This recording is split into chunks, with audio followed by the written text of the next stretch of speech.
English translation 88th contact Monday 17th of October 1977, 1612 HRs. Now it is time to give you the necessary rest of the explanations in connection with the Sohar Center, which is why I mainly called you today. First, a question.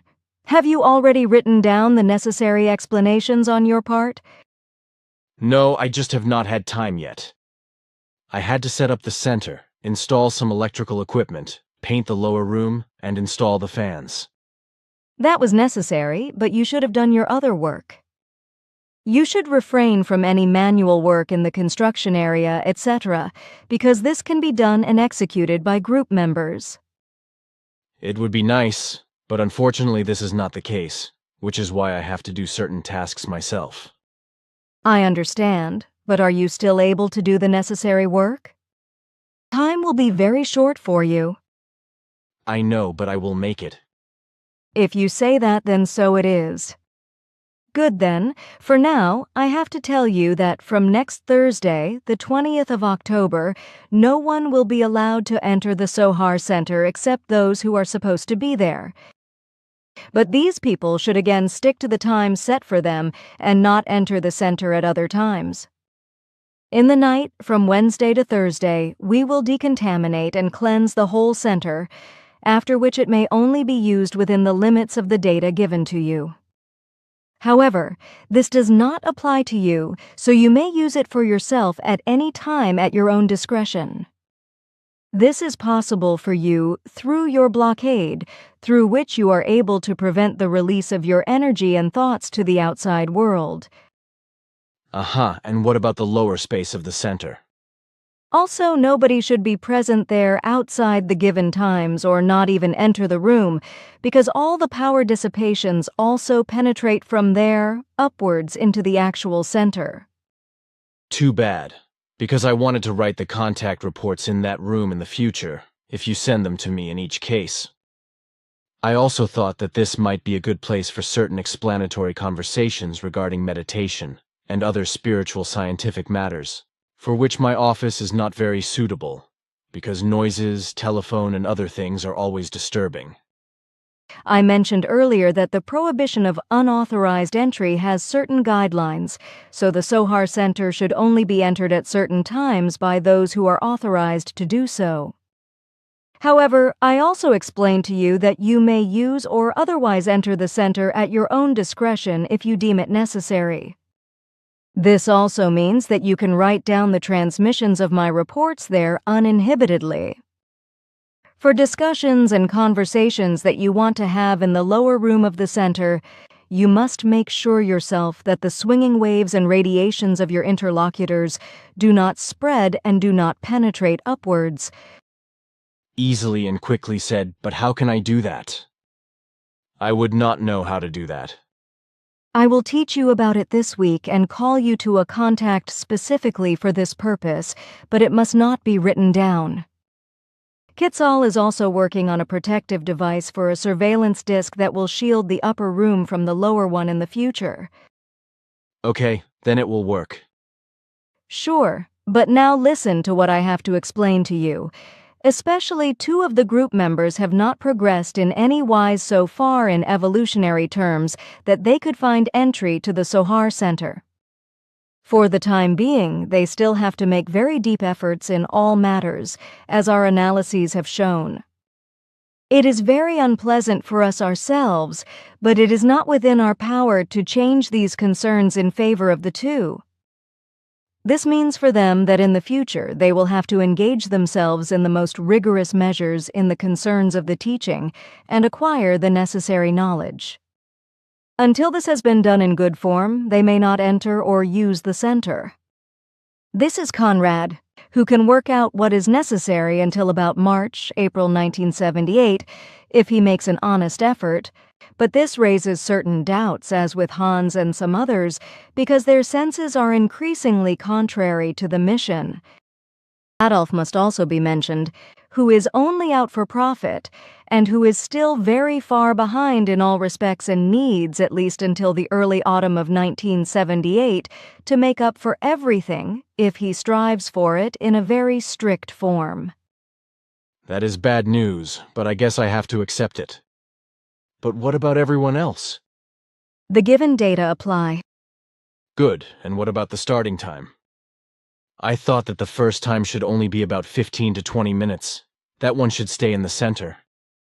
Recently, however, you dropped a remark that this time had increased for certain reasons. But you did not explain the details to me. Sure, I hinted at something like that. The facts are now these. In and during the past months, all group members except Conrad, Hans, Herbert, and Adolf, as well as some others, who will certainly become missionary renegades over time, have evolutionarily advanced very far in many respects. In many things, they have become more mature around high values, which now grant them better chances in the use of the center area. This means that their rapid progress allows them to stay in the center for longer than was originally the case according to the earlier state of evolution only 6 months ago. For each individually entitled person, the lying down time can thus be increased to an average of 90 minutes each for the first time. From time to time, this time can then be increased by a few minutes until the full duration is reached. You can use the remaining time in the lower room for necessary explanations. So it was also intended by me. But what is it at that time when doubting group members are ready to learn meditation in the center? I do not want to deny them all the chance to meditate and learn by doing so, despite their treacherous ambitions and machinations and despite their possible apostasy, as you say. This will only begin in the course of the next year, whereby we will then keep all swinging waves and radiations of these persons away from the power centers by absorption through the telemeter disc already positioned high above your center. This is so that they can do no harm in the center, so that they can meditate in the center, but no storage will take place and all of their swinging waves of the emotions, thoughts, and feelings will be continuously neutralized, thus excluding any harm by the doubting group members, as you call these group members. Now I understand. I have thought about it several times, but could not find a solution. You have found it now, and it is perfect. Otherwise, you have solved problems very finely. What do you mean by that? I am thinking of the issues you discussed with my father and me recently. I am very happy about how everything has evolved and continues to evolve. If possible, I will help to solve the existing problems. Thank you very much, dear girl. You are just perfect. But now a question. You promised me recently to give me some information about why the Fouen, warm Mediterranean wind, makes it so difficult for us humans. Sure. I asked, and the following was explained to me. Very strongly warmed air, warmed by friction on mountains and air layers, waters and seas as well as on plants and the Earth's surface, etc., especially on mountains, air layers, and seas, causes a sudden increase in temperature, which rises above the usual norm. This means that within a very short time, the climatic pressure undergoes a rapid change, which is particularly noticeable in humans, because these pressure changes also cause changes in the area of acid, base, and mineral salt formation and hormone production. Due to the very rapid climatic pressure changes, the excretion of hormones and electrolytes slows down because they are slowed down in their production. This results in the same efficiency as overproduction of short duration. If, for example, too much adrenaline is excreted in this manner, the person gets into excitement or even anger, restlessness, irritability, etc., which also happens when the production of adrenaline decreases. Adrenaline and noradrenaline act as nerve stimulants in their normal form when they are produced and excreted in the right amount. The stimulus exerted on the nerves by these substances ensures preservation of a normal performance capacity, which means that the human being has normal performance capacity. If, however, the normal balance of hormones and electrolytes is disturbed, because during or by the Fouen, due to its rapid climatic pressure change, which affects the human body and its organs, It cannot adapt so quickly to the new pressure. This leads to a variety of complaints, which are expressed both in physical and psychological manifestations, such as sudden pain of all kinds, irritability, apathy, depression, anxiety, malaise, limpness and fatigue, insomnia, and many other complaints. Depending on how the human being then consciously opposes these complaints and can or cannot neutralize them, he or she then feels them more or less strongly. Unstable, weak-minded humans very often fail in such states. Suddenly their heart fails, or they rob themselves of their own lives. However, the more evolved a person is in spiritual and consciousness-based respects, the more they are able to master and control these concerns, which enables them to shape their life to the best, even when negative external influences have an effect on them. This is the explanation given to me. That is all I know about it. That is quite a lot, and I am satisfied with it. Then I have to give you another explanation, which is not related to these issues. It is about Mr. Glansman. Father was extremely concerned about this and therefore turned to Asket for advice. As you know, Asket and her people are still far ahead of our stage of evolution in many respects. Concerned for you and for all our tasks, Father asked Asket whether you might be granted mechanical or electronic protection by her or her people if, contrary to expectations, Mr. Glansman's subconscious would find your position. Asket was unable to procure what was desired, but Father handed over formulas and plans to build a disintegrator for the total elimination of strictly religious fluidal powers. Quetzal created the small apparatus in less than 2 days, which is now already installed and working in the small telemeter disc floating above your center.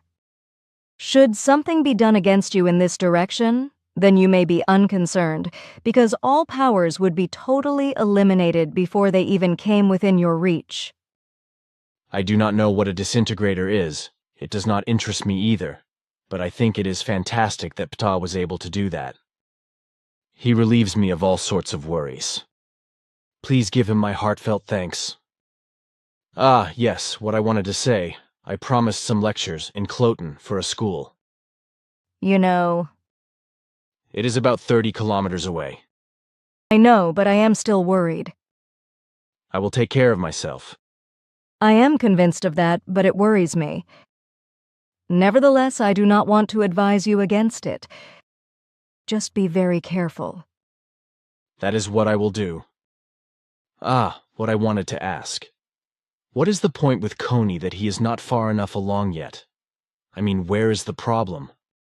With him, it is mainly in the evolutive realm of the conscious-based matters, but with good volition he could work it out by March/April 1978, whereas with Adolf and Hans, as well as with the others, such as Herbert, etc., who are hostile to the mission, serious facts urge great caution, because not only are the evolutionary areas very neglected, but also the feeling-based and emotional ones are very pronounced, from which a rebellion against you and the whole mission has resulted, from which again an attitude results that pushes itself into the whole group in a wait-and-see, and at the same time revolutionary as well as destructive manner. Their attitudes are not of interest for all our tasks, but the curiosity and exploration, as well as destruction of the whole mission and credibility of your person, which is why it would be appropriate if these harmful members were excluded from the group, and even against your patient hope for their change and improvement, because your hope will probably remain without good fruits. But why is that? Certain emotions are based on emotional Ausartungen, having gotten very badly out of the good human nature, and other things in a total incomprehension, envy, and will to destroy, and on letting oneself be influenced by friends who are otherwise evil-minded. A severe emotional Ausartungen is also involved, which has arisen from request refusals on your part. I know what these requests are, but I could not fulfill them because it would have been unfair. The wish was that Billy should arrange and influence the lottery and make millions. so that Adolf would have come into the possession of 2.5 million Swiss francs. Sure, I know that, and you did the right thing. But from this, it results with great probability that Adolf, Konrad, Hans, Herbert, and all the others of the same kind will finally leave the group area in not too distant time, whereby then, unfortunately, some acts of revenge by certain renegades against you, us, and the mission are to be expected. Then a question. Do I have any relations with them from earlier times? If you think of the latest previous lives, then no. That is what I wanted to know. Because I have not been able to clarify anything about this myself yet. Because time just did not allow me to. But what about Guido? I could not find anything from my personalities of the last lifetimes, at least not in connection with our task. The same applies to Herbert, Adolf, Margaret, Olga, Renato, Conrad, Hans, and all others. Neither Herbert nor Guido had any last-time relationships or connections in their area of responsibility. Other and very early connections existed, however, very well in the reference to all, and from those the connections of the present time resulted. You should explore all these issues in the coming months, because they will be important for different group members. I know, and I will do it soon as I find time. Then I am reassured. You may. One more question I have about Jacobus. If I remember correctly, it was on the 6th of September when you explained the concerns about Margaret. And you made... It was the 6th of September, this is of correctness.